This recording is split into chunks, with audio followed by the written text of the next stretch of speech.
Konnichiwa, my name is Logan Charles Luna, and this is going to be my review for Book 1 of The Legend of Korra Air. Now, in Book 1, not a lot of people know this, but The Legend of Korra originally was only supposed to be one season.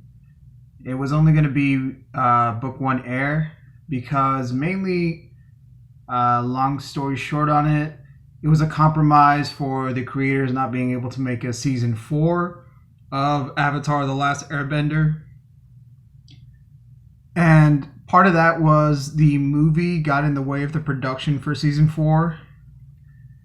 And there was a lot kind of riding on the movie. So that terrible live action movie ruined Season 4. And the consolation to it was The Legend of Korra. And the reason Air was so important was to kind of balance out all the other elements. And it mainly focused on Korra being an airbender because she was naturally gifted, able to master all the other elements. However, with airbending, she had never even done it before. And the aesthetic of Legend of Korra, the art style, Republic City in general, a lot of people kind of got thrown off by it.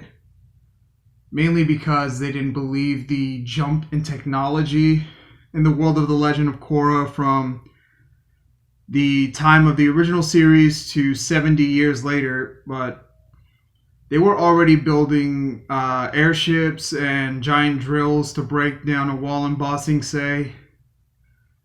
So the jump in technology wasn't that much of a stretch, especially when you think about,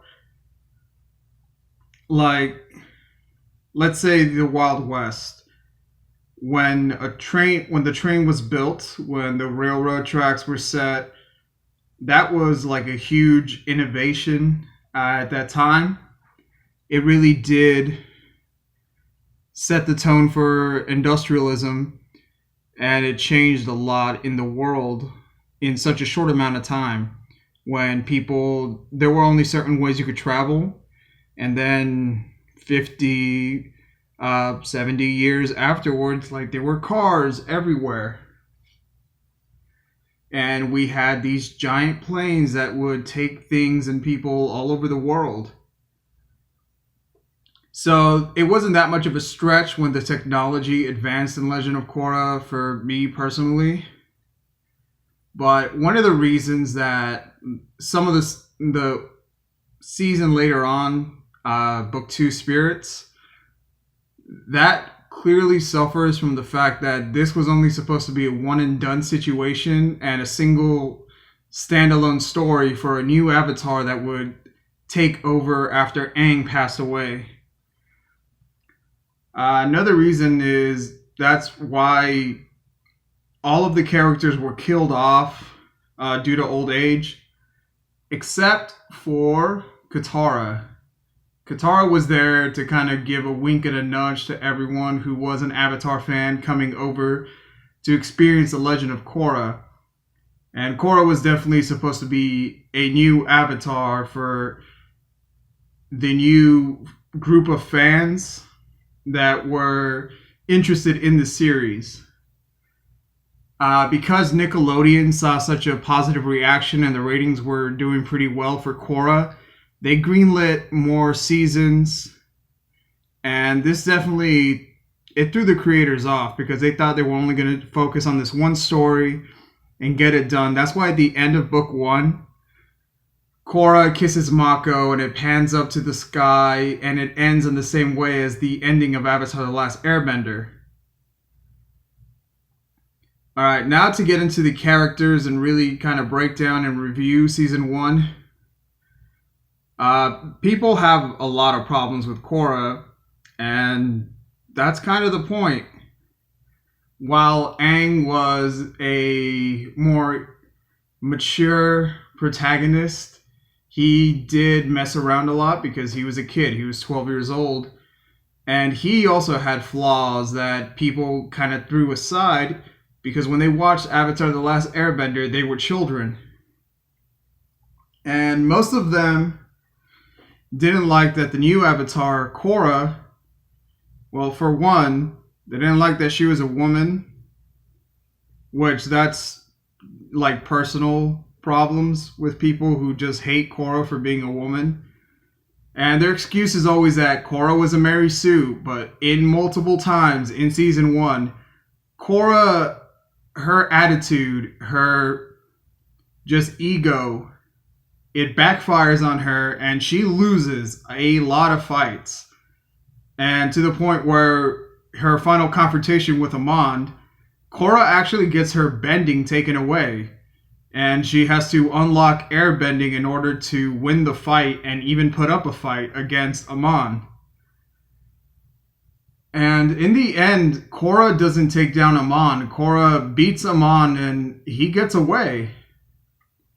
Councilman Tarlok, Amon's brother, actually takes down Amon when they're on the boat and he blows it up with the electronic glove.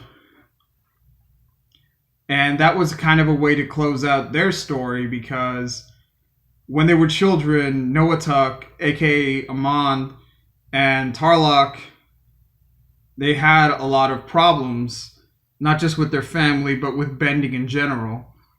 Because of their bending and their abilities, their father pushed them to achieve what he couldn't achieve and take down the Avatar with the almighty perceived bloodbending. However, Noatuk saw that the Avatar had one of the greatest powers there is, the ability to remove bending from another person. So that became his goal. And Amon was pretty messed up, but he did believe in everything he was saying about how the world would be better to him if everyone was equal and no one had bending.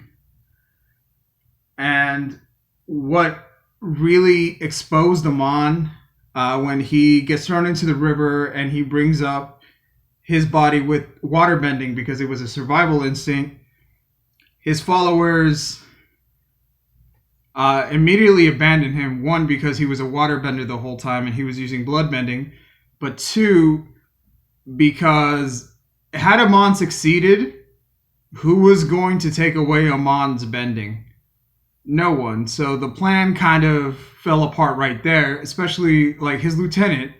His lieutenant turns on him because he realizes this as well. Amon was basically trying to make himself the only bender left. And that's a theme that happens in politics and a theme that happens when anyone has great power. They tend to perceive the fact that they're the only ones that should have power. And that's kind of what really changed the ideology. I can't talk today. But yeah, the whole standpoint of Amon's reasoning and his logic falls apart with that argument where it's like, who's going to take your bending away if you took the Avatar's bending away? And mainly that was kind of representative of his trauma. He didn't want to feel weak. Like, he saw his father feel weak, and his father took out a lot of his aggression on he and his brother. And it clearly affected both of them for a really long time, even up until the point where they both died. So to end this review, Korra, the only season that had like a real plan of beginning, middle, and end was season 1, book air. Every other season was, in a very similar sense, the same as Star Wars. Not a lot of people know this, but Star Wars was a standalone movie. It was never supposed to be a franchise. Darth Vader technically dies at the end of the original Star Wars, and then they bring him back in Empire. And people had a lot of problems with Darth Vader just coming back in Empire because he clearly looked like he died in the end of A New Hope.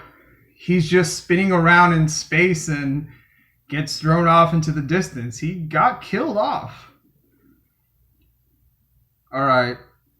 I think I've been going on long enough. Time to end the video right here. If you like this fan art and want to be able to vote on fan arts I make in the future, if you want video shoutouts at the end of these, please support my Patreon. Become a Patreon member and get